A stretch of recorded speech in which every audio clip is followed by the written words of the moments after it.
Welcome back everyone. I hope you all are doing well. Last lecture हमने discuss किया था lipids के बारे में. तो in today's lecture we are going to continue with the protein part. Protein part is vast actually and इसमें काफ़ी ज़्यादा चीज़ें दी हुई हैं. सेक्शन वाइज अगर मैं बात करूँ तो पूरे चैप्टर में प्रोटीन बिखरा हुआ है और जिस जगह पर प्रोटीन है ओवरऑल आपको समझेगा नहीं because the chapter does not follow the proper sequence. तो after I teach you this topic here I will take you to the textbook and I will tell you that where exactly you have to find out all the bits and parts of this particular topic protein. तो without any delay let's start.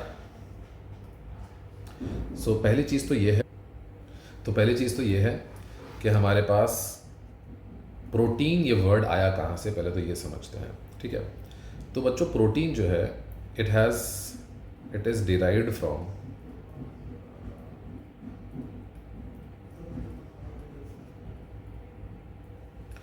Greek word. ये एक Greek word से आया है और उस Greek word का meaning क्या था, पहले हम वो ग्रीक वर्ड को समझते हैं. वो था प्रोटियोस. ठीक है, तो प्रोटियोस ये कहाँ से आया एग्जैक्टली, एक मिनट की. हाँ, प्रोटियोस ये जो वर्ड है इसका मीनिंग क्या था, इसका मीनिंग था प्राइमरी. इसका मतलब अटमोस्ट इम्पॉर्टेंट और it holds the first place. Primary और holding the first place.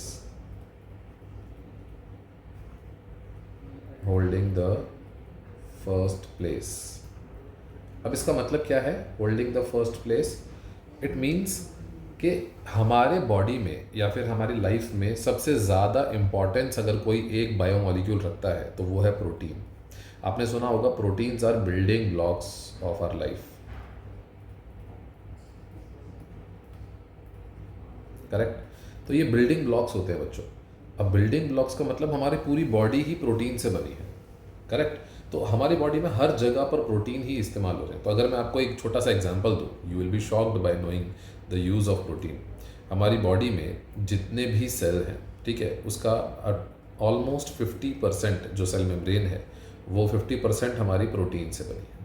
40 to 50% लगभग होता है प्रोटीन उसके अंदर. ठीक है, 50% प्रोटीन इन सेल मेम्ब्रेन. ठीक है, पहली चीज़ तो ये हो गई. दूसरा, प्रोटीन जो होते हैं उनसे हमारे हार्मोन्स बनते हैं. तो हार्मोन्स मैसेंजर हो गए, मतलब बॉडी के अंदर मैसेज भी प्रोटीन लेके जा रहा है. हमारा डिफेंस समझते हो, डिफेंस का मतलब होता है इम्यूनिटी. तो हमारी इम्यूनिटी भी हमारे प्रोटीन से ही मिल रही है. क्लियर. उसके साथ साथ अगर हम बात करें तो हमारी बॉडी के अंदर हीमोग्लोबिन, आपने अगर हीमोग्लोबिन के बारे में सुना होगा तो वो भी हमारा प्रोटीन ही है. ठीक है.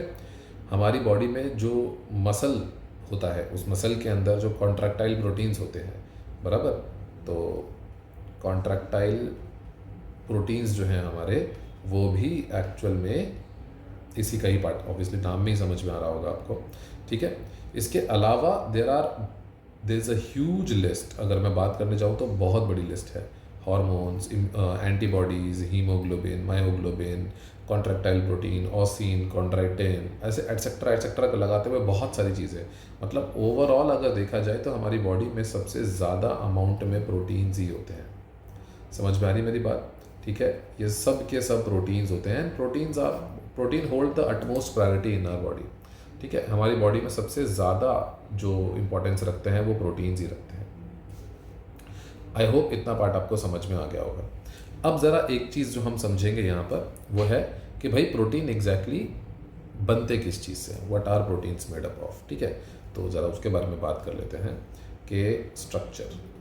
Let's talk about the structure here now.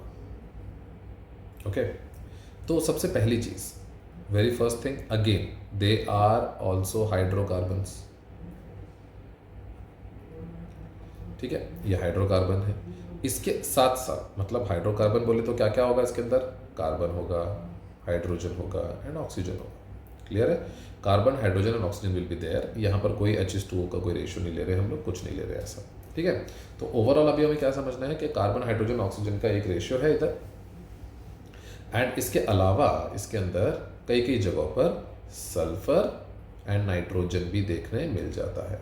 Clear? Sulphur and nitrogen are something extra which you will see hydrocarbon के साथ साथ। ठीक है बच्चों, इतना पार्ट क्लियर हो गया स्ट्रक्चर वाइज। बट अगर हम बात करें ओवरऑल तो ये किस चीज़ से है, मतलब it is a it's a heteropolymer of amino acid.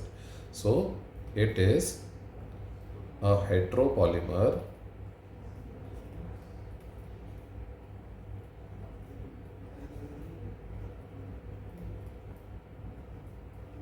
Of amino acids.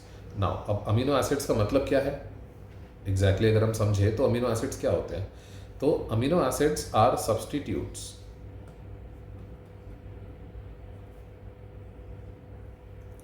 they are substitutes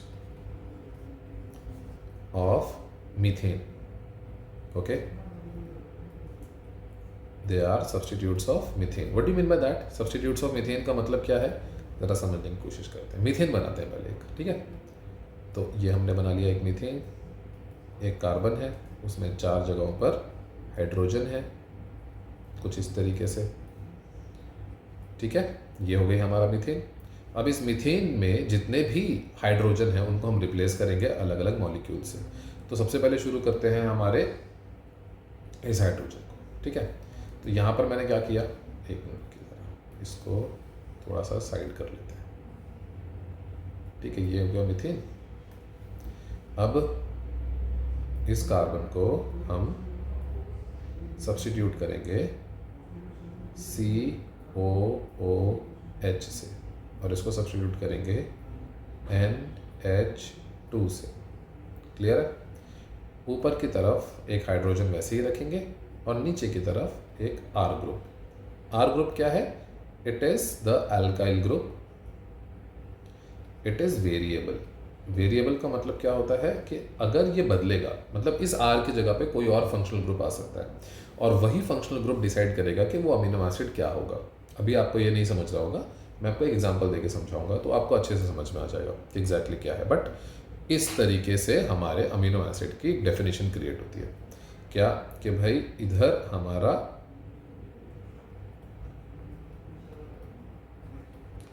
carboxylic group है,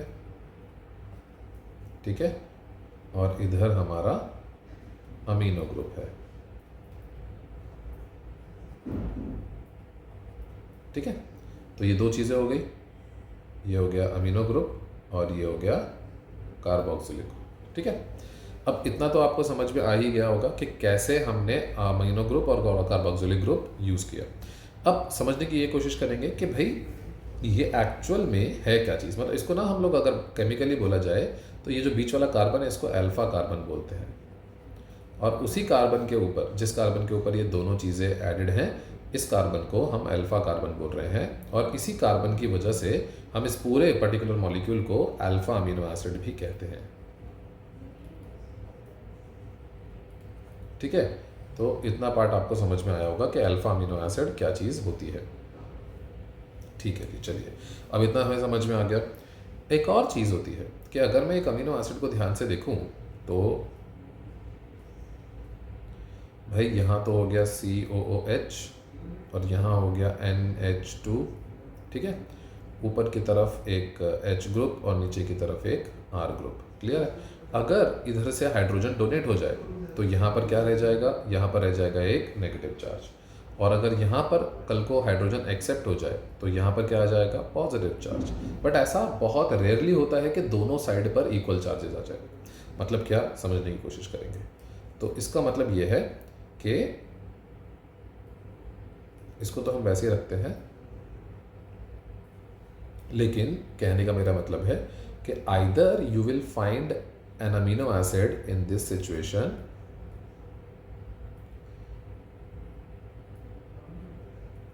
ठीक है, ये हो गया, क्लियर है। Either you will find them in this situation,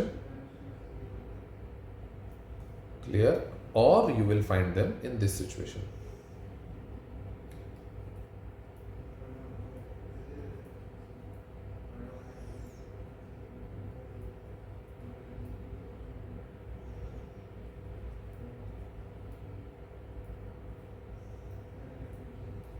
देखिए बराबर है।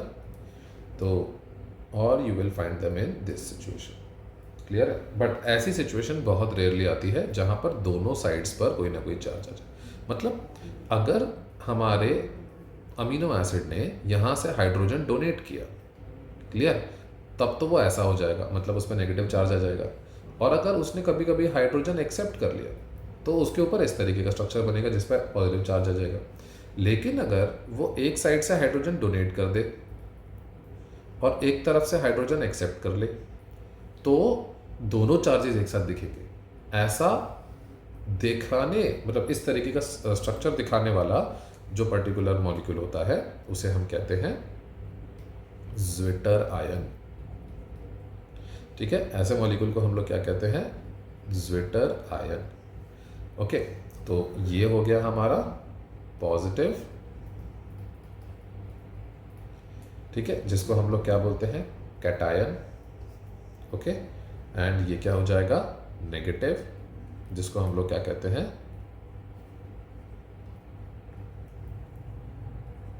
एनायन। ठीक है जी, तो ये हमारे एनायन हो गए और ये हमारे कैटायन हो गए। लेकिन सर ये क्यों पढ़ा रहे हो आप, ये क्यों बता रहे हो हमको, ये ऐसा, मतलब इसका यूज़ किया है? तो बच्चों एक चीज़ होती है, मैं आपको समझाता हूँ। हमारे बॉडी में जो अमीनो एसिड्स होते हैं ना, amino acids attain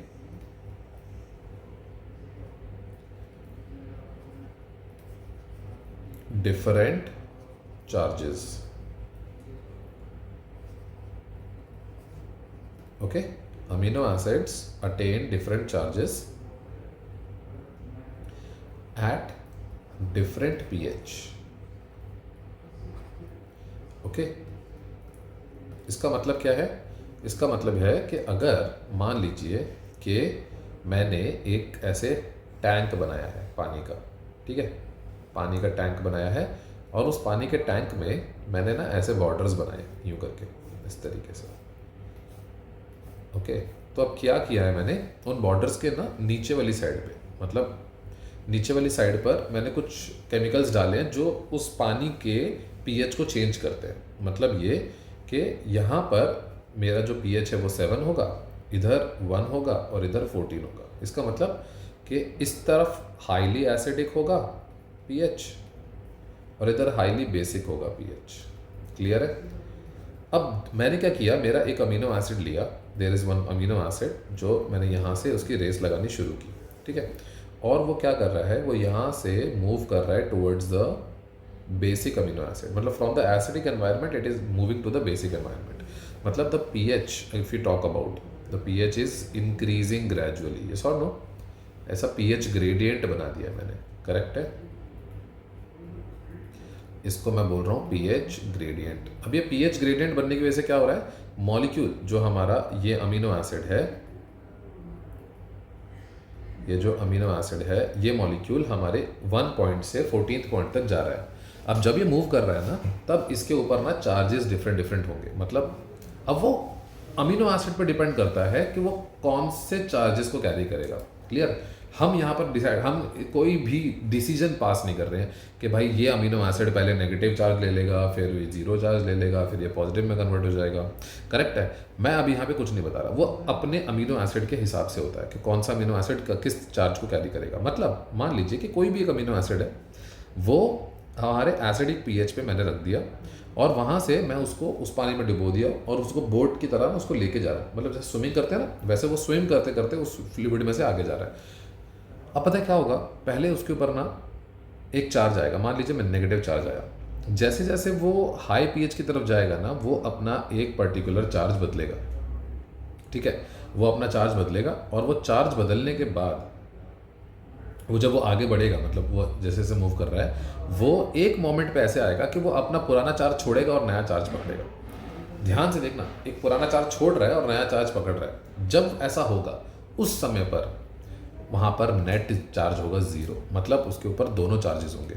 for example, अब ये कभी भी हो सकता है, मान के चलते हैं कि इधर वो नेट नेगेटिव चार्ज कैरी कर रहा है, एज्यूम कर रहे हैं हम ऐसा, और यहाँ पर वो नेट पॉजिटिव चार्ज कैरी कर रहा है, और 7th पर हम ऐसा एज्यूम कर रहे हैं, मैं फिर से बोल रहा हूँ, 7th पर आके उसके ऊपर 0 चार्ज हो गया। ठीक है, इसके ऊपर 0 चार्ज हो गया। इसका मतलब क्या हुआ था कि भाई यहाँ से आते आते उसके ऊपर एक ऐसा सिनेरियो बन गया जहाँ पर उसके ऊपर negative as well as positive दोनों चार्जेस हैं।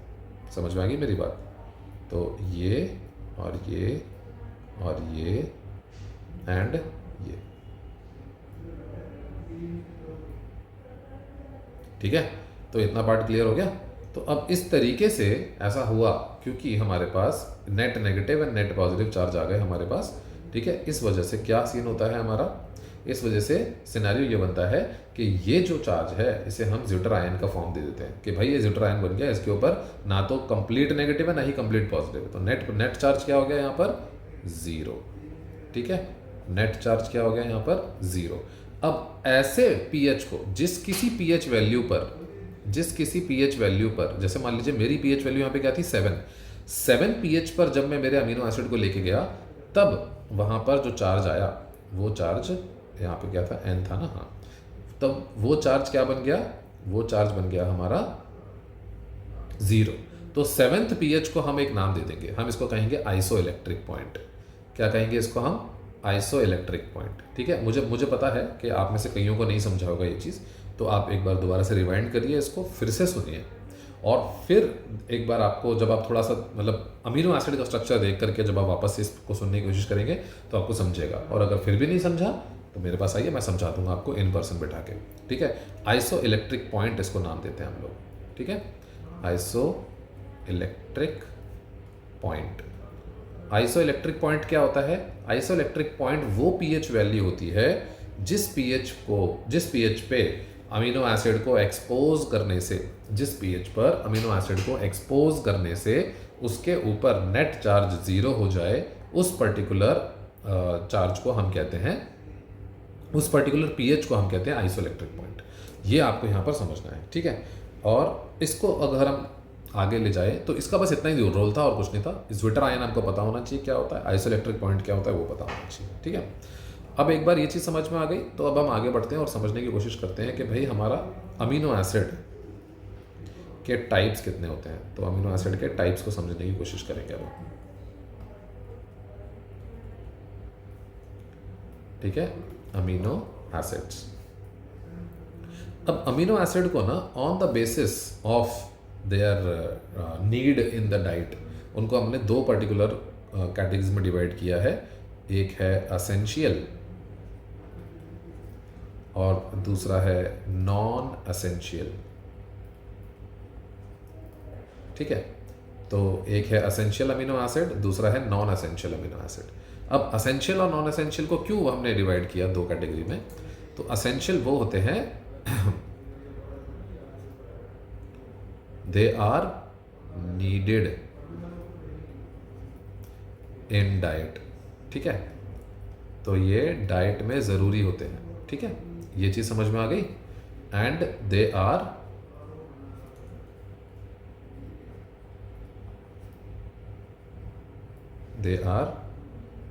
Not needed in diet. क्या अब क्वेश्चन पता है कभी कभार ऐसा आ जाता है कि क्या अमीनो एसिड जो असेंशियल अमीनो एसिड है वो हमारी बॉडी के लिए इंपॉर्टेंट है? तो आप बोलोगे यस। क्या नॉन असेंशियल हमारी बॉडी के लिए इंपॉर्टेंट है? हाँ, yes, they are also important. बस वो हमारे डाइट में नहीं होते क्योंकि वो खुद बना लेते हैं, बराबर। We can make them on their own, on our own, बराबर। सो ये हमारी बॉडी खुद बना लेती है नॉन असेंशियल वाले। असेंशियल वाली हमारी बॉडी खुद नहीं बना पाती, इसको हमारी बॉडी को बाहर से ही लेना पड़ता है, ठीक है। तो अब ज़रा समझते हैं कि ये कौन कौन से हैं, इनके हम नाम ज़रा याद कर लेते हैं एक बार कि कौन कौन से हमारे पास असेंशियल हैं, कौन कौन से नॉन असेंशियल हैं। सबसे पहला जो असेंशियल अमीनो एसिड है, पहले मैं आपको उसकी लिस्ट देता हूँ, ठीक है। असेंशियल अमीनो एसिड में हमारे पास है थ्रियोनीन,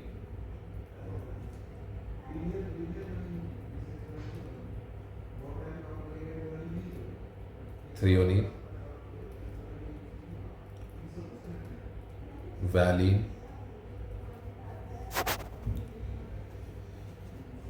ल्यूसीन, आइसोल्यूसीन,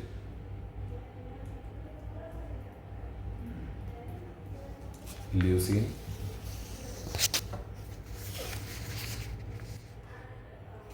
आइसोल्यूसिन, फिर उसके बाद आता है lysine, methionine,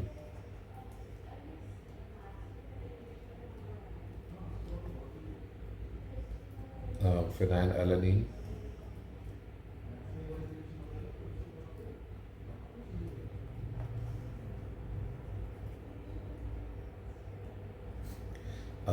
tryptophan,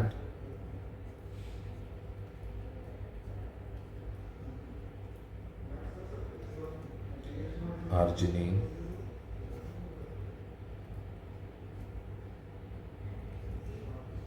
histidine.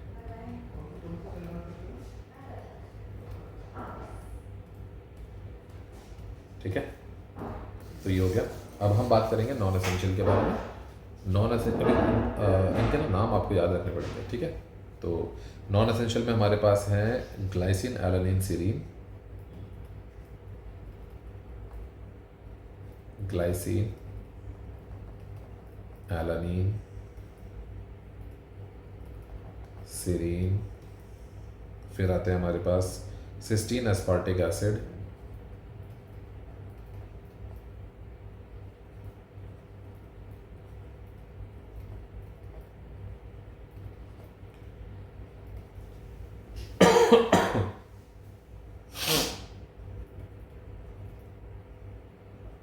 Glutamic acid,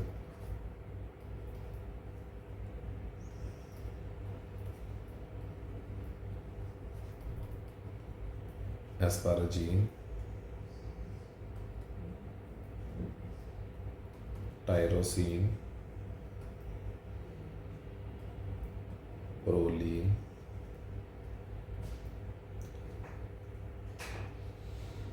एक मिनट रुकिए, glycine, alanine, serine, cysteine aspartic acid, glutamic acid, asparagine, glutamine रहेगा ना, ग्लूटामिन। ओके, तो ये सब हमने देखा हमारे अमीनो एसिड के बारे में। अब ये लिस्ट है, ठीक है, इसमें से ना ऐसा बोला जाता है कि जो हमारे आर्जिनिन और हमारे जो हिस्टिडीन है वो दोनों हमारा किस में कंसिडर होते हैं, सेमी असेंशियल। सेमी असेंशियल का मतलब होता है इनके कुछ पार्ट्स हमारी बॉडी खुद बना लेती है। ठीक है, तो इनको हम लोग सेमी असेंशियल बोलते हैं। तो बाकी सब अगर हम कंसिडर करें तो ओवरऑल दीज आर असेंशियल, मतलब ये चाहिए ही चाहिए हमें बाहर से। ठीक है, और दीज आर नॉन असेंशियल, ये हमारी बॉडी खुद बना लेगी। ठीक है, तो इतना पार्ट हमने समझ लिया। अब ज़रा आगे बढ़ते हैं और देखेंगे कि भाई अमीनो एसिड को हम प्रोटीन में कैसे तब्दील करें, बराबर। How do we make proteins. So the next topic is how do we make proteins. सही है, ठीक है, बढ़िया चीज़ है। How do we make proteins. तो भाई प्रोटीन बनाने के लिए आपको लगेगा अमीनो एसिड, बराबर है। तो अब आप अमीनो एसिड देखेंगे कि भाई अमीनो एसिड कैसा लगेगा। तो दिस इज़ कार्बन, ठीक है, ये है COOH, ये है NH2, ऊपर की तरफ एक H, नीचे की तरफ एक R, ठीक है। और एक दूसरा अमीनो एसिड NH2COOH, ठीक है, और ये हो गया R1, ठीक है। अब इसको हमने जोड़ना है आपस में। अब इसको कैसे जोड़ेंगे, तो इसको जोड़ने के लिए आपको लगेगा इस पर्टिकुलर स्ट्रक्चर का पार्ट। तो यहाँ पर अगर हम ध्यान से देखें तो ये है COO। अब इसमें से हम लोग क्या करने वाले हैं ना, इस H को ध्यान से देखिएगा, ये जो बॉन्ड है OH के बीच का बॉन्ड है जो, इसको हम ध्यान से देखने वाले हैं यहाँ पर। और इधर वाले पार्ट को देखिए बच्चों, इधर NH2, ठीक है जी। तो ये एक H हो गया और ये एक H हो गया।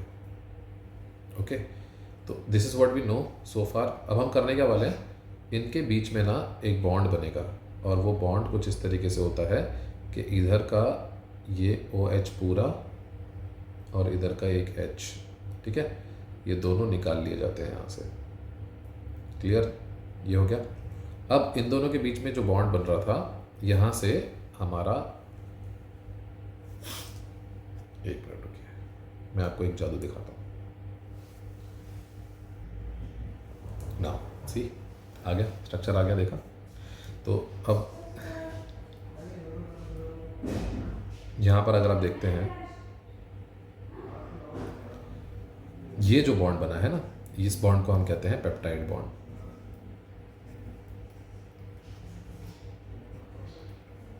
इसको हम पेप्टाइड बॉन्ड कहते हैं। तो समझ में आया होगा आपको ओवरऑल कि हुआ क्या यहाँ पे। नहीं समझा तो थोड़ा सा एक्सप्लेन कर देता हूँ। इधर से मैंने OH निकाला, इधर से मैंने H निकाला, और दोनों का जो मैंने बॉन्ड बनाया, इसको हम लोग H2O कहते हैं। आप समझ रहे हैं, ये H2O है, ये वाटर निकला, और इसी को हम दो नामों से जानते हैं, ठीक है। पहला मैं इसको कहूँगा कंडेंसेशन, इसी रिएक्शन को मैं कंडेंसेशन कह सकता हूँ, बराबर है, क्योंकि कंडेंसेशन में पानी फॉर्म होता है, बराबर, और वहीं पानी रिमूव भी हो रहा है, तो उसको डिहाइड्रेशन भी कह सकते हैं, करेक्ट। तो ये डिहाइड्रेशन के नाम से भी जानी जाती है रिएक्शन। आई होप इतना पार्ट आपको क्लियर हुआ होगा, ठीक है। तो मैंने क्या बोला, कंडेंसेशन एंड डिहाइड्रेशन, ये दो नाम दिए हुए हैं इस पूरे रिएक्शन को। क्लियर, पेप्टाइड बॉन्ड फॉर्म किया मैंने यहाँ पर दो अमीनो एसिड्स के बीच में। तो ये जो पहला वाला अमीनो एसिड है, इसका कलर चेंज कर देते हैं हम, ठीक है। ये जो अमीनो एसिड है यहाँ पर, this amino acid and the other amino acid, ये वाला, ये दो अमीनो एसिड्स को मैंने यहाँ पर जोड़ा, और ओवरऑल मैंने क्या बनाया यहाँ पर, एक डाइपेप्टाइड। इस पूरी मॉलिक्यूल को हम एक नाम देते हैं कि दिस इज डाइपेप्टाइड। अब इस पर्टिकुलर चीज़ को हम डाइपेप्टाइड बोल रहे हैं। यहाँ पर ना सबसे बड़ी गलती बच्चे कुछ करते हैं, वो ये होता है कि भाई पेप्टाइड बॉन्ड को गिनने लग जाते हैं। अगर मैंने बोला डाइपेप्टाइड मतलब दो पेप्टाइड बॉन्ड होंगे। पेप्टाइड बॉन्ड बच्चों एक ही होता है डाइपेप्टाइड में। पेप्टाइड बॉन्ड एक ही होगा, अमीनो एसिड दो होंगे। तो डाइपेप्टाइड मतलब it is a molecule which contains 2 amino acids. ठीक है, आप समझ रहे हैं ये बात, ठीक है। तो यहाँ पे हमने क्या बोला कि यहाँ पर 2 अमीनो एसिड के बॉन्ड बने हुए हैं। तो इतना पार्ट क्लियर हो गया आपको डाइपेप्टाइड। वहीं अगर मैं आपसे पूछ लूँ कि ट्राइपेप्टाइड कैसे बनाएंगे, तो आप वही कर सकते हैं वापस से। क्या, एक कार्बन ले लेंगे, ठीक है, उधर इधर NH2 लगा दीजिए, ठीक है। यहाँ पर क्या करेंगे, यहाँ पर CO, ठीक है, मतलब वही C डबल बॉन्ड O ऊपर रहेगा, और इधर N रहेगा, और नीचे की तरफ H रहेगा, और वापस से वही C, फिर वापस से CO। अब इसको मैं शॉर्ट फॉर्म में लिख सकता हूँ, मतलब इस ऑक्सीजन को मैं यहाँ लिख सकता हूँ, ठीक है, और इस N के साथ ऐसे लिख सकता हूँ मैं CONH, और फिर से वापस से C, फिर CONH, करेक्ट, फिर C, और फिर उसके बाद COOH। नीचे की तरफ मैं लिखूँगा R, इधर भी लिखूँगा R, इधर भी लिखूँगा R, और इधर भी लिखूँगा R। अब ये है मेरा R1, ये है R2, ये है R3, बराबर। तो आप मुझे अब बताइएगा कि कितने पर्टिकुलर आपको यहाँ पर पेप्टाइड बॉन्ड नज़र आ रहे हैं। कितने पेप्टाइड बॉन्ड नज़र आ रहे हैं, ज़रा मुझे बताइए, ठीक है। एक बार पॉज कर लीजिए, देख लीजिए प्रॉपरली, और कितने पेप्टाइड बॉन्ड है बताइए ना। चलो आगे बढ़ते हैं। अब अगर आपने पॉज करके ट्राई किया है तो इसमें आपने सही आंसर दिया होगा। मैं आपको एक बार गिनवा के दिखा देता हूँ कि कितने बॉन्ड्स हैं, ठीक है। तो हमारे पास है भाई ये एक बॉन्ड CONH वाला, ये दूसरा बॉन्ड है, और ये तीसरा बॉन्ड है, ठीक है 3 बॉन्ड। लेकिन अमीनो एसिड कितने हुए, अमीनो एसिड मेरे पास यहाँ पर आ गए, अमीनो एसिड मेरे पास यहाँ पर आ गए। ये हो गया एक अमीनो एसिड, ये हो गया दूसरा अमीनो एसिड, ये हो गया तीसरा अमीनो एसिड, ये हो गया चौथा अमीनो एसिड। तो टोटल मेरे पास 4 अमीनो एसिड्स हैं, ठीक है। अगर 4 अमीनो एसिड्स हैं, मतलब 2 से ज़्यादा होते हैं, या सॉरी 3 से ज़्यादा होते हैं, तो हम लोग उसको पॉलीपेप्टाइड बोल देते हैं। वैसे 3 को ट्राइपेप्टाइड कहेंगे, 2 अमीनो एसिड वाले को डाइपेप्टाइड कहेंगे। तो ये 4 अमीनो एसिड वाला स्ट्रक्चर मैंने बना दिया आपको यहाँ पर, और ये एक पॉलीपेप्टाइड है। आई होप इतना पार्ट आपको समझ में आया होगा, ठीक है। This is called as polypeptide. Okay बच्चों, पॉलीपेप्टाइड आपको क्लियर हो गया, ठीक है। अब एक और चीज़ समझेंगे यहाँ पर, मेजर जो हमें यहाँ पर समझनी है कि इसको अगर मैं एक कार्टूनिश स्ट्रक्चर में बनाना चाहूँ तो मैं कैसे बना सकता हूँ।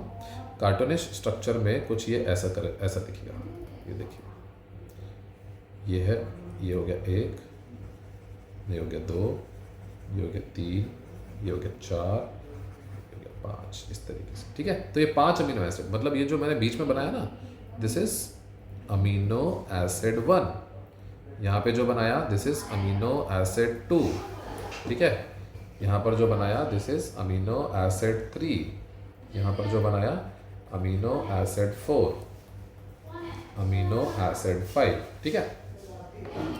ये वाला जो पार्ट है अगर आप इसको ध्यान से देखें, ये और ये, यहाँ पर क्या दिखेगा बच्चों आपको, दिस इज NH2, क्लियर है। और ये क्या है, दिस इज COOH, क्लियर है। अच्छा, अब लेफ्ट हैंड मोस्ट साइड पर अगर आप देखें, ठीक है, लेफ्ट हैंड साइड पर अगर आप देखें यहाँ पर, तो व्हाट इज दिस, ये वाला एरिया क्या है, इस तरफ वाला, तो इस तरफ वाले को हम कहेंगे स्टार्ट, ओके, ठीक है, ये हो गया स्टार्ट। और ये राइट में अगर हम बात करें तो ये हो जाएगा एंड, ठीक है। तो राइट मोस्ट एंड हो गई और लेफ्ट मोस्ट स्टार्ट हो गई। इसको हम लोग ना एन टर्मिनल भी कह सकते हैं। क्यों कह रहे हैं इसको एन टर्मिनल, इसको हम लोग एन टर्मिनल क्यों बोल रहे हैं, क्योंकि भाई वो अमीनो ग्रुप से शुरू हो रहा है। और यहीं पर अगर मैं बात करूं तो इसको हम लोग सी टर्मिनल भी कह सकते हैं, ठीक है। सी टर्मिनल क्यों बोलेंगे इसको सी टर्मिनल क्यों बोलेंगे, क्योंकि ये COOH मतलब आपके कार्बोक्सिलिक ग्रुप में खत्म होगा। N terminal will start from the left side and the C terminal will end on the right side. ये बात याद रखना, ये बिगिनिंग है हमारे पॉलीपेप्टाइड चेन की और ये एंड है हमारे पॉलीपेप्टाइड चेन का। इस तरीके से ही बायोलॉजिस्ट्स इसको स्टडी करते हैं, आपकी बुक में मेंशन है ये वाला पार्ट, ठीक है। Biologist see a protein in this form only, ठीक है। वो 4 डायमेंशंस में पढ़ते हैं, ये मेरी पहली डायमेंशन है, क्लियर है। इतना पार्ट आपको समझ में आ गया, ठीक है। यहाँ पर ना पूरी पॉलीपेप्टाइड चेन के हिसाब से ना जो प्रोटीन्स होते हैं वो अलग अलग कैटेगरीज में डिवाइड किए जा सकते हैं। वो कैसे, क्योंकि उनके ऊपर कुछ पर्टिकुलर अमीनो एसिड्स चार्जेस लेके आते हैं, क्लियर। और वो जो, जैसे कि फॉर एग्जांपल अगर मैं बात करूँ, हमारे पास ना on the basis of functional groups हमारे पास 2 कैटेगरी है अमीनो एसिड्स की, actually 3 category, sorry, on the basis of functional groups हमारे पास 3 कैटेगरीज हैं।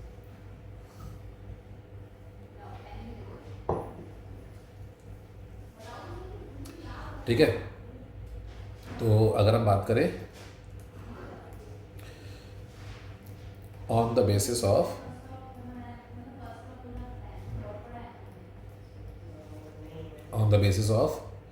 चार्जेस अगर हम बात कर रहे हैं, ठीक है, मेरे पास 3 कैटेगरीज हैं, पहली कैटेगरी, सेकंड कैटेगरी और थर्ड कैटेगरी। तो जो फर्स्ट कैटेगरी है वो है एसिडिक अमीनो एसिड, ठीक है, और दूसरी है न्यूट्रल और तीसरी है बेसिक और अल्कलाइन अमीनो एसिड, ठीक है।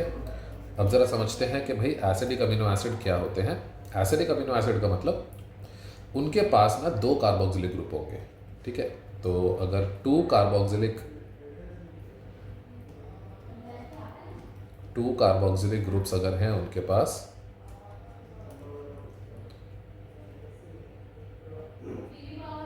ठीक है, 2 कार्बोक्सिलिक ग्रुप्स हैं तो उसको क्या कहेंगे, एसिडिक। और अगर 2 अमीनो ग्रुप्स हैं, अगर 2 अमीनो ग्रुप्स है तो उसको हम लोग क्या कहेंगे, बेसिक, ठीक है। इतना पार्ट समझ में आ गया। तो अगर मैं एसिडिक के बारे में बात करूं तो यहाँ पर हम बात कर रहे हैं 2 पर्टिकुलर हैं हमारे पास, जैसे कि ग्लूटामिक एसिड, रेड से लिखते हैं, तो ग्लूटामिक एसिड,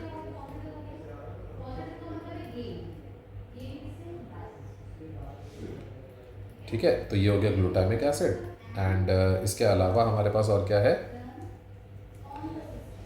हमारे पास है एस्पार्टिक एसिड,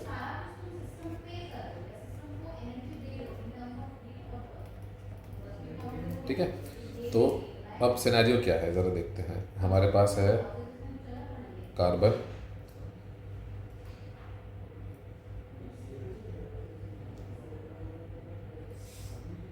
COOH, CH2, ये 2 बार हो गया, फिर आएगा C, नीचे की तरफ H, इसमें COOH और ये NH2।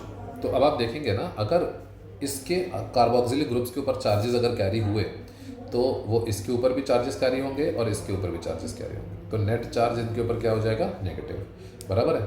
तो नेट चार्ज यहाँ पर नेगेटिव होता है।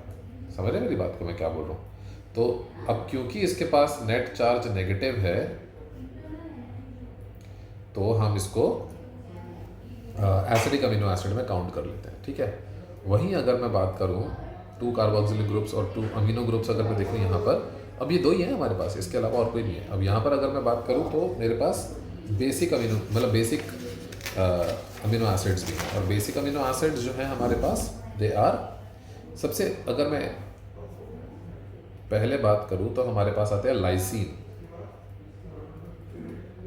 ठीक है, और आर्जिनिन एंड हिस्टिडीन,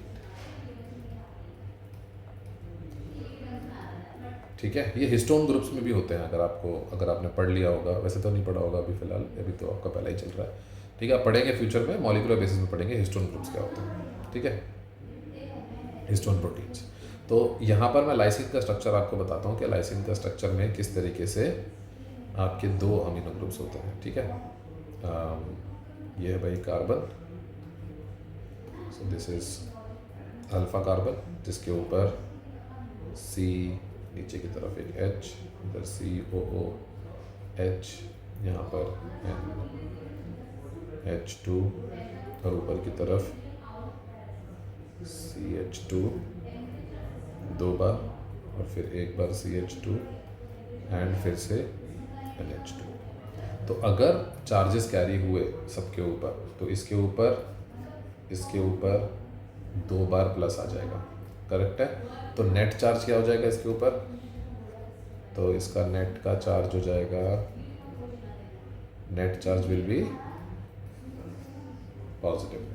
तो यहाँ पर हम ये कहते हैं कि basic amino acids are positively charged amino acids and acidic amino acids are negatively charged amino acids. इतना पार्ट आपको पता होना चाहिए, ठीक है। तो acidic are negatively charged amino acids whereas basic are positively charged amino acids, ठीक है। बाकी सब जो होते हैं वो न्यूट्रल होते हैं, ठीक है। तो रिमेनिंग जितने भी अमीनो एसिड्स हैं आपके, कितने हो गए टोटल, 3 मैंने यहाँ पे गिनवा दिया आपको, 2 मैंने यहाँ पे गिनवा दिया, तो बचे कितने, रिमेनिंग 15, बराबर। 20 में से मैंने आपको 15 गिनवा दिया, तो remaining 15 are neutral amino acids. ये बात भी आपको पता होनी चाहिए, ठीक है। इसके अलावा अगर हम बात करें अमीनो एसिड्स के स्ट्रक्चर के बारे में, तो हमारे पास ना एक और अमीनो एसिड है, अगर हम बात करें तो एरोमेटिक अमीनो एसिड्स के बारे में, ठीक है। एरोमेटिक अमीनो एसिड्स जो होते हैं वो होते हैं हमारे, एग्जाम्पल के तौर पे अगर देखा जाए तो सबसे पहला आता है ट्रिप्टोफैन, ओके।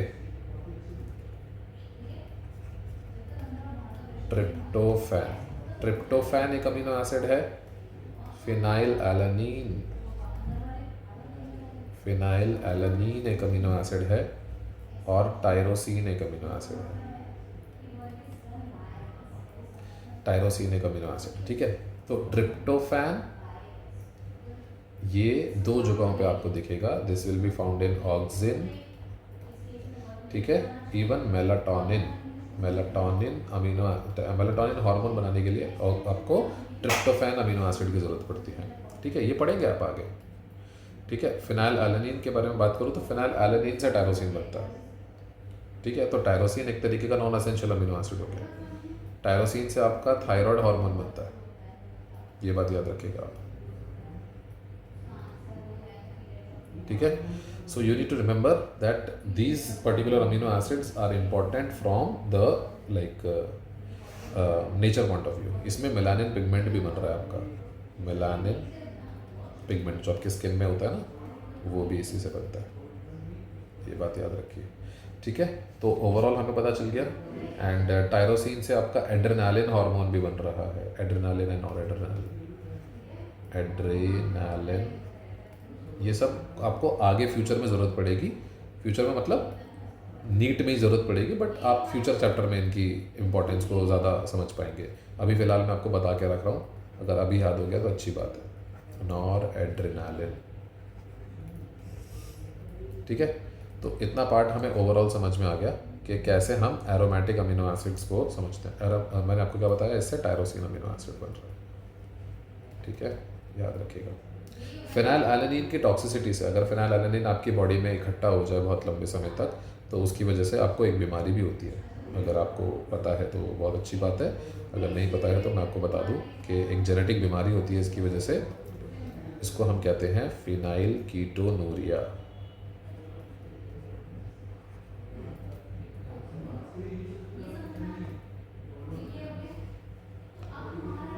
ठीक है जी. तो इस बात का ध्यान रखिएगा आप लोग कि फिनाइल कीटोनूरिया हो जाता है लोगों को अगर उनके शरीर में फिनाइल एलानिन बहुत लंबे समय तक इकट्ठा हो जाए तो.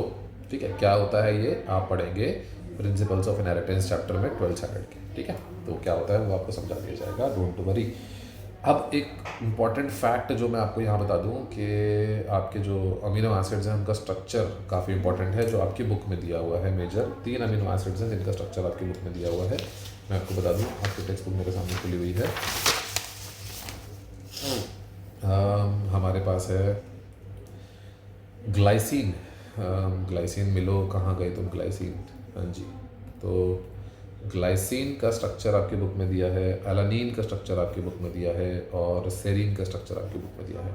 ये 3 दिए हैं, जिनमें से सबसे इम्पॉर्टेंट मैं अगर आपको बताऊं तो होता है आपका ग्लाइसिन, क्योंकि ग्लाइसिन सबसे सिंपलेस्ट अमीनो एसिड है. ठीक है. तो आपका ग्लाइसिन सबसे सिंपलेस्ट है. मैं यहाँ पे लिख देता हूँ, सिंपलेस्ट अमीनो एसिड है आपका ग्लाइसिन. ठीक है बच्चों. तो एक बार मैं आपको बुक के दर्शन करा दूं कि बुक में किस तरीके से क्या क्या चीज़ें दी हुई हैं. ठीक है. तो भाई देखिए, ये आपकी बुक है, टेक्स्ट बुक. और आपकी टेक्स्ट बुक में जो जो मॉलिक्यूल्स के डायग्राम दिए हुए हैं, पहले मैं आपको वहाँ लेके चलता हूँ. ये देखिए बच्चे, यहाँ पर अगर आप देखते हैं, हाँ जी, तो अगर आप यहाँ देखते हैं तो ग्लाइसिन को देखिए बच्चों. यहाँ पर ये हो गया हमारा अल्फा कार्बन. मैं ज़रा, हाँ जी, तो ये हो गया आपका अल्फा कार्बन. इस अल्फा कार्बन में आप देखेंगे तो हर जगह इधर NH2 बराबर, इधर H, इधर H और इधर COOH. ये हो गया क्लियर. यहाँ पर आप देख रहे हैं कि 2 हाइड्रोजन है. ठीक है. इस वजह से इसको सिंपलेस्ट अमीनो एसिड कहते हैं. मैंने आपको बताया था कि आपका जो मीथेन है उसको आप सब्स्टिट्यूट कर रहे हैं बराबर, तो इट्स अ सब्स्टिट्यूटेड मीथेन. तो यहाँ पर ग्लाइसिन में आपको दिखेंगे 2 हाइड्रोजन. करेक्ट है. तो सिंपलेस्ट अमीनो एसिड. अब वही एक हाइड्रोजन को आप रिप्लेस करते हैं और उसकी जगह पर आप मिथाइल ग्रुप लगा देते, तो एलेनिन बन गया बराबर. उसी मिथाइल ग्रुप के एक हाइड्रोजन को हटा के आप उस पर ऑक्सीजन लगा दीजिए, तो सेरीन बन गया. तो देखिए आप कितने आसान होते हैं आपके स्ट्रक्चर याद करने. आपको सारे स्ट्रक्चर याद करने की ज़रूरत नहीं है, आपको सिर्फ इन तीनों का ही स्ट्रक्चर याद करना है. ओवरऑल आपको किसी भी और स्ट्रक्चर को याद करने की ज़रूरत नहीं है. ठीक है. एक स्ट्रक्चर कहीं आ सकता है विच इज़ ट्रिप्टोफैन. ट्रिप्टोफैन में आपको बस एक बेंजीन रिंग दिखाई देगी और उसके ऊपर एक OH नज़र आएगा. ठीक है. वो आपका ट्रिप्टोफैन होगा. उसके अलावा आपको और कुछ याद करने की ज़रूरत नहीं है. हालांकि क्वेश्चंस में आपको बहुत रेयरली दिखेगा, क्योंकि टेक्स्ट बुक में नहीं है तो नहीं दिखेगा, कम दिखने की संभावना है. अगर दिख गया तो कोई बात नहीं, मैं आपको अलग से उसको बता दूंगा कि एग्जैक्टली कैसा वो दिखता है. ठीक है. बट ओवरऑल आपको यहाँ पे नहीं समझना है कि यही 3 अमीनो एसिड्स हैं जिनका स्ट्रक्चर आपको याद करना है. ठीक है. इसके अलावा आपको किसी अमीनो एसिड का स्ट्रक्चर याद नहीं करना है. ठीक है. 2-3 स्ट्रक्चर तो मैंने भी आपको बता दिया आपके टेक्स्ट बुक में जो दिए हुए हैं. ठीक है. चलिए, तो इतना पार्ट आपको समझ में आ गया होगा अब तक. तो जो भी हमने स्टडी किया है क्लियर. पेप्टाइड बॉन्ड कितने होते हैं, कैसे बनते हैं। अच्छा, एक बहुत बहुत इंपॉर्टेंट चीज़ जो मैं यहाँ पे बताने भूल गया आपको, वो ये है कि ये जो पेप्टाइड बॉन्ड है, इस पेप्टाइड बॉन्ड के फॉर्मेशन में एक अमीनो एसिड की ज़रूरत पड़ती है, और उस अमीनो एसिड का जो नाम है वो है पेप्टिडिल ट्रांसफरेज। ओके, पेप्टिडिल ट्रांसफरेज, ठीक है। तो ये एक अमीनो एसिड है, ये एक एंजाइम है, जिस एंजाइम की मदद से आप इन दोनों पेप्टाइड मतलब इन दोनों मॉलिक्यूल को जोड़ोगे, ठीक है। तो बस एक बार आपने ये समझ लिया। अब आपको समझना है कि भाई प्रोटीन जो हमने बनाए वो दिखते कैसे हैं, बराबर। तो अब एक चीज़ समझ लीजिए बच्चों, स्ट्रक्चर, या फिर हम बोल सकते हैं कि हम आगे जा रहे हैं इस चीज़ को समझने के लिए, कॉन्फ़िगरेशन ऑफ प्रोटीन, ठीक है। तो अब ज़रा कॉन्फ़िगरेशन को समझ लेते हैं।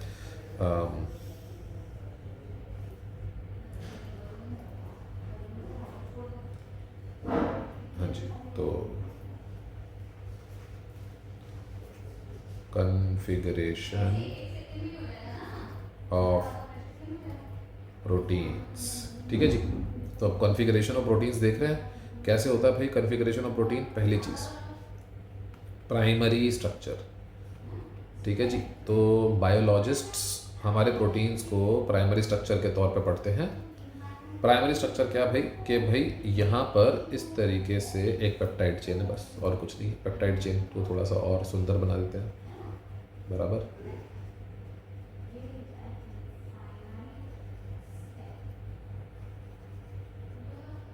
ये लो जी, तो ये क्या हो गया, दिस इज NH2, और ये क्या हो गया, COOH, बराबर है।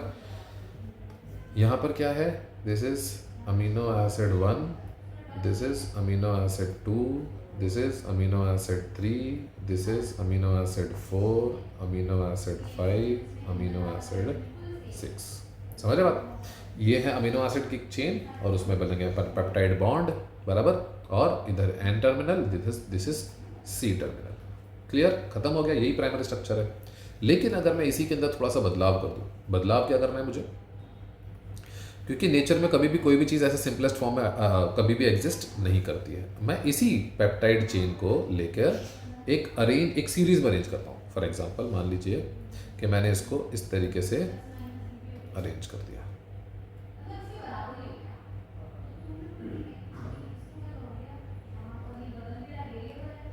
ठीक है।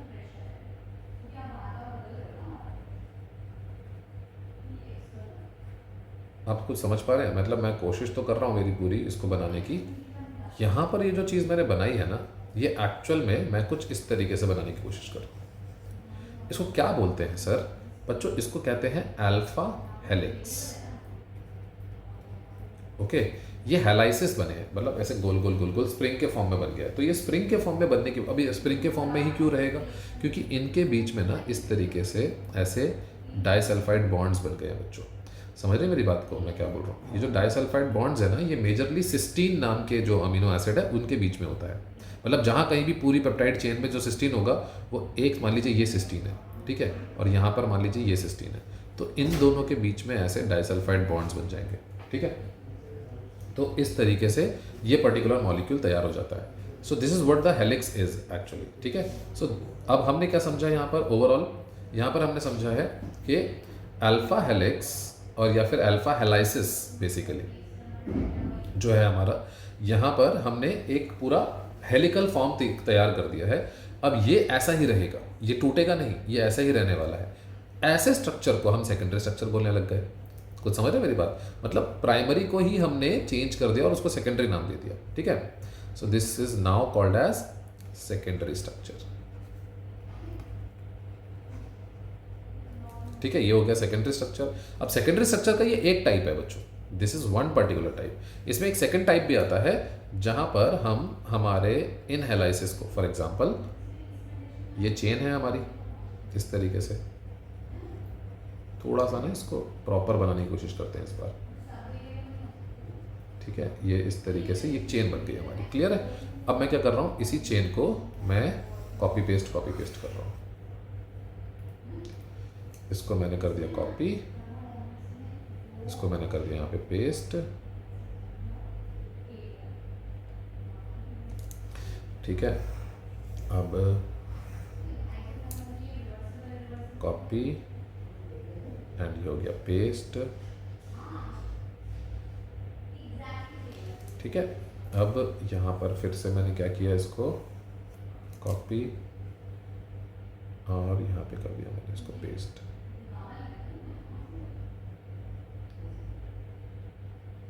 अब बोलेंगे सर ये हो क्या रहा है, कुछ समझ में नहीं आ रहा। बच्चों देखो यहाँ पे मैंने क्या किया पता है, इनके बीच में भी आपको ऐसे डाइसल्फाइड बॉन्ड्स बीच बीच में कहीं ना कहीं नजर आ ही जाएंगे, ठीक है। मैं बस ऐसे ही बना रहा हूँ जस्ट टू रिप्रेजेंट इट, ठीक है। ऐसा बहुत दूर दूर नहीं बनते, बट जस्ट टू रिप्रेजेंट के इनके बीच में बॉन्ड्स बने हैं, आपको पता चलना चाहिए, ठीक है। इस तरीके से ये बॉन्ड्स बने हुए हैं। अब ये क्या चीज़ है सर, ये पैरेलल अरेंजमेंट ऑफ आपकी पेप्टाइड चेन है। तो ये ना एक शीट फॉर्म, एक चादर बन जाती है प्रॉपर, ठीक है। इनको हम लोग क्या कहते हैं, इनको हम लोग कहते हैं बीटा प्लेटेड शीट्स, ठीक है। इनको हम लोग बीटा प्लेटेड शीट्स कहते हैं, ठीक है। तो ये बीटा प्लेटेड शीट है, आपके अल्फा हेलाइसिस एंड आपके बीटा प्लेटेड शीट्स, ये दो चीज़ें मिल करके क्या बन गए, आपका सेकेंडरी स्ट्रक्चर बन गए। क्लियर है।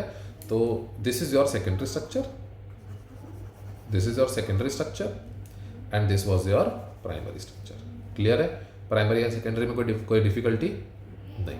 अगर मैं इन दोनों को मिक्स कर दूं तो, अब बोलेंगे सर मिक्स कर दो मतलब समझा नहीं। बच्चों देखो इसको मैं ज़रा समझाने की कोशिश करता हूँ आपको। ये कोशिश तो की जा रही है बट ये सेलेक्ट नहीं हो रहा, आई थिंक थोड़ा सा हैंग हो गया, हो जाता है कभी बार टेक्निकलिटीज़ में। वेट कर लेते हैं, चलो आप ज़रा होल्ड करिएगा, ठीक है। We are back. चलो भाई, तो अब यहाँ पर क्या बोलने की कोशिश की जा रही है कि भाई हमारे पास अब आएगा टर्शरी स्ट्रक्चर, ठीक है। तो टर्शरी स्ट्रक्चर में आपके पास, मैं थोड़ा कलर का थोड़ा सा वेरिएशन लेके आऊँगा यहाँ पर। अभी ये है हमारे अल्फा हेलाइसिस, ठीक है, और ये है हमारी बीटा शीट्स। आप समझ रहे हैं बात को। तो ऐसे पर्टिकुलर स्ट्रक्चर को हम कहते हैं, अब यहाँ पर ना मिक्सचर हो गया बेसिकली अल्फा हेलाइसिस और इसका, और इससे हमारे अलग अलग रूप मिल गए। जैसे कि कोई ग्लोबुलार बन जाएगा, बराबर, कोई मतलब कोई ऐसा सिलेंड्रिकल बन जाता है, ऐसे अलग अलग शेप्स ले लेते हैं ये लोग, ठीक है। ग्लोबुलार हो गया, सिलेंड्रिकल हो गया, क्यूब शेप्ड हो गया, है ना, क्यूबिकल हो गया, ऐसे अलग अलग पर्टिकुलर शेप्स आ जाते हैं। अब ऐसे स्ट्रक्चर, मतलब अगर ऐसा कुछ ये लोग ले ले तो इसको हम क्या कहेंगे, यहाँ पर हम इसको नाम दे देंगे टर्शियरी। आर यू अंडरस्टैंडिंग, ठीक है। तो यहाँ पर इन्होंने नाम दे दिया टर्शियरी स्ट्रक्चर, ठीक है जी। तो ये बन गया हमारा टर्शरी स्ट्रक्चर। अब हमने एक चीज़ तो नोटिस कर ली है कि भाई हमारा जो टर्शरी स्ट्रक्चर है, इसके अंदर हमारे पास हाँ जी ठीक है, हाँ, तो ये हो गया हमारा टर्शरी स्ट्रक्चर। अब टर्शरी स्ट्रक्चर ना मेजरली आपको किस में नज़र आता है उसको समझने की कोशिश करते हैं। ध्यान से देखिएगा, मैं आपको नाम देता हूँ। जैसे कि मान लीजिए हेलाइसिस। अब अल्फा हेलिकल स्ट्रक्चर जो हमको दिखता है वो आपको केराटिन प्रोटीन में दिखता है, ठीक है। केराटिन प्रोटीन आपको पता होगा आपके बालों में होता है केराटिन, ठीक है जी। तो ये हो गया हमारा केराटिन प्रोटीन, ये एग्जाम्पल है इसका। तो इसको थोड़ा सा हम हाईलाइट कर देते हैं यहाँ पर। इसके अलावा जो बीटा प्लेटेड शीट है एकदम स्ट्रेट, मतलब थोड़ा सा आपको दिखेगा कि पैरेलल में नजर आया बट एकदम स्ट्रेट होते हैं ये, ठीक है। तो इनको, इनमें एग्जाम्पल क्या स्टडी करते हैं हम, इनमें एग्जाम्पल आता है हमारा, सॉरी, इनमें एग्जाम्पल आता है हमारा सिल्क प्रोटीन। कितना स्मूथ और एकदम स्ट्रेट होता है ना, तो वो सिल्क प्रोटीन आ गया शीट्स वाले फॉर्म में। अब टर्शरी के अंदर अगर हम ध्यान से देखें तो टर्शरी में क्या नजर आता है हमें, टर्शरी में नज़र आता है हमें मायोग्लोबिन। मायोग्लोबिन बहुत फेमस है टर्शरी स्ट्रक्चर में। एंड इसके अलावा एक और स्ट्रक्चर होता है बच्चों, और वो होता है हमारा क्वार्टरनरी।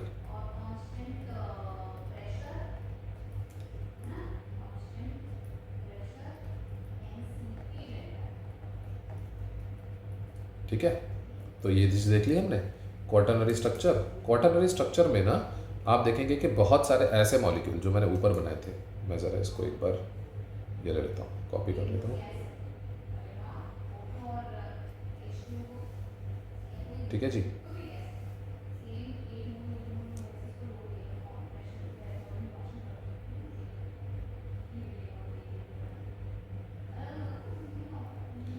ये इस तरीके से ना ऐसे दो तीन क्वार्टर मतलब दो तीन टर्शरी स्ट्रक्चर एक साथ अगर मैं मिला दूं, आप समझ रहे हैं, ऐसे इस तरीके से।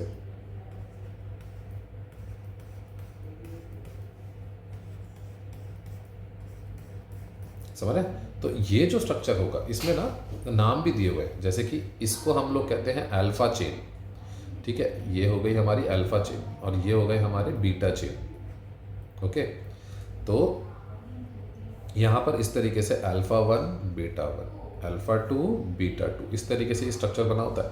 और इनको हम लोग ना इसमें इनको हम लोग ग्लोबिन स्ट्रक्चर कहते हैं, ये ग्लोबिन है। ओके, इसी में ना हीम ग्रुप एडेड होता है। तो अगर मैं हीम ग्रुप की बात करूँ तो यहाँ पर हीम ग्रुप कौन सा कलर दिखेगा, ये दिखेगा शायद, हाँ जी। तो यहाँ पर ना ऐसे इस तरीके से हीम ग्रुप एडेड होता है इसके अंदर। तो हर एक के अंदर एक हीम और एक ग्लोबिन, ऐसे 4 हीम और 4 ग्लोबिन मिलकर के हीमोग्लोबिन बन जाता है हमारा। ठीक है, और वो हीम ग्रुप जो होता है उसके अंदर जो सेंट्रल पार्ट होता है वो आयरन का बना होता है। तो ये सारे के सारे जो स्ट्रक्चर्स हैं इस तरीके से आपस में जुड़े हुए हैं। ठीक है, ये इस तरीके से आपस में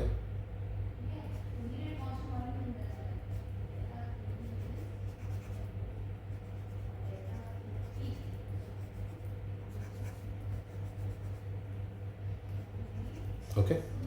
तो ये हो गया, this is called as haemoglobin.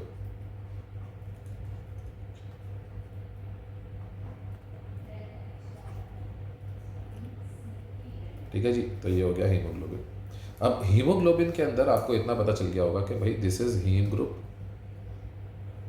ठीक है, and this is globin group. Okay, तो ये जो हीमोग्लोबिन है ना, हीमोग्लोबिन, अच्छा इसमें ना कई कई जगहों पे HAE लिखते हैं, कहीं पे HE लिखते हैं, तो आपको लगेगा स्पेलिंग गलत लिखते हैं। तो भाई ये हो गया हीमोग्लोबिन। ठीक है, हाँ जी। तो क्वार्टरनरी स्ट्रक्चर आपको समझ में आ गया। क्वार्टरनरी स्ट्रक्चर सबसे कॉम्प्लेक्स होता है हमारी बॉडी में। Haemoglobin is the best example for a quaternary structure. तो this is how the protein in our body are arranged. ठीक है, अब ये जितने भी पार्ट्स हैं ना ये अलग अलग जगहों पे दिखेंगे। मैं आपको ले चलता हूँ आपके टेक्स्ट बुक में और आपको दिखाता हूँ कि कहाँ कहाँ पर ये चीज़ें दी हुई है। तो देखिए बच्चों, सबसे पहली चीज़ जो आपको यहाँ पर प्रोटीन्स के बारे में दी होगी वो दी होगी यहाँ पर। ये देखिए, प्रोटीन में यहाँ पर ये पूरा पार्ट जो है, इधर अगर मैं आपको दिखाऊँ, ये देखिए बच्चों, ये यहाँ से ये यहाँ तक, ये प्रॉपर जो मैंने आपको बताया वो सब चीज़ें यहाँ पे दी हुई हैं। अच्छा, यहाँ पर एक और चीज़ जो आपको मेंशन की है वो है ये टेबल। यहाँ पर बताया गया है कि भाई प्रोटीन का नेचर में क्या क्या यूज़ है, बराबर, एंजाइम्स के हिसाब से दिया हुआ है और बाकी सारी चीज़ें भी हैं। जैसे कि कोलेजन प्रोटीन जो होता है वो एक ग्राउंड सब्सटेंस है, मतलब हमारी बॉडी में जैसे हमारी ये स्किन है, स्किन के पीछे जो ग्राउंड सब्सटेंस है जो इसको बहुत ही स्ट्रेचेबल और बहुत ही फ्लेक्सिबल बनाता है वो है हमारा कोलेजन प्रोटीन। इसीलिए आजकल आप देखे होंगे जो ब्यूटी क्रीम्स आती है उसमें बोलते हैं इसमें है कोलेजन के गुण। तो कोलेजन वगैरह डालना बहुत ज़रूरी होता है और कुछ लोग तो खाते भी है कोलेजन ताकि उसकी स्किन अच्छी हो। ट्रिप्सिन नाम का जो एंजाइम है, आपको पता होगा कि ये डाइजेस्टिव सिस्टम में काफ़ी ज़्यादा इंपॉर्टेंट रोल प्ले करता है। एंड इंसुलिन ये एक हार्मोन है, ये आपके ग्लूकोज लेवल को कंट्रोल करता है। एंटीबॉडी आपके डिफेंस मैकेनिज्म में, it should fight against your diseases. And receptors, जैसे कि अगर हम बात करें हमारे जो सेल्स होते हैं बच्चों, हमारे सेल्स के ऊपर कुछ ऐसे रिसेप्टर्स होते हैं जो रिसेप्टर्स बाहर से आने वाले मैसेजेस जैसे कि हार्मोन्स उनको डिटेक्ट करते हैं और अंदर सेल के अंदर एक सिग्नल पहुंचाते हैं।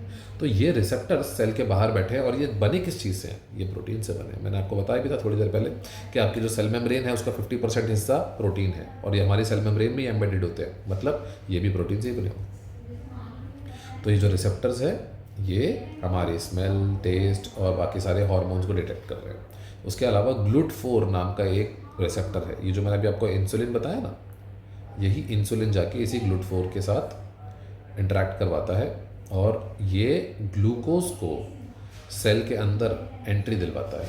ये कैसे होता है ये आप पढ़ेंगे आगे, थोड़ा अच्छे से समझेंगे, ये आपके new chemical control and coordination chapter में आप समझेंगे इसके बारे में। बट अभी फ़िलहाल आपको इतना जानने की ज़रूरत है कि ये कैसे काम करता है। ठीक है जी, इतना पार्ट क्लियर हो गया। एंड यहाँ पर बहुत इंपॉर्टेंट लाइन है, इसके ऊपर बहुत बार क्वेश्चन पूछा गया है कि भाई collagen is the most abundant protein in animal world. समझे, दुनिया का सबसे ज़्यादा पाया जाने वाला प्रोटीन एनिमल्स के अंदर कौन सा है? कोलेजन है। दुनिया में, पूरी दुनिया में, बराबर अगर हम बात करें whole of the biosphere, humans में तो होता नहीं है, एनिमल्स में नहीं होता, लेकिन सारी दुनिया में अगर कोई भी एक एंजाइम है जो सबसे ज़्यादा पाया जाता है, जो प्रोटीन से बना है, वो है ribulose bisphosphate carboxylase and ribulose bisphosphate carboxylase and oxygenase. This is called as rubisco. ठीक है, रुबिस्को, ये आप फोटोसिंथेसिस चैप्टर में पढ़ेंगे इसके बारे में। ठीक है, इसका जिक्र होगा कैल्विन साइकिल के अंदर। क्लियर है? So it is most abundant protein in whole of the biosphere, मतलब दुनिया के सबसे ज़्यादा पाया जाने वाला कोई अगर प्रोटीन है तो वो ये है। ठीक है बच्चों, तो यहाँ तक हमने समझा कि कैसे हमारे प्रोटीन्स हमारी बॉडी में से एक इंपॉर्टेंट रोल प्ले कर रहे हैं और and how exactly they are important to us. ठीक है, so this is all about proteins. अब नेक्स्ट लेक्चर में हम पढ़ेंगे न्यूक्लिक एसिड्स के बारे में। तो see you the next lecture. Bye everyone, take care.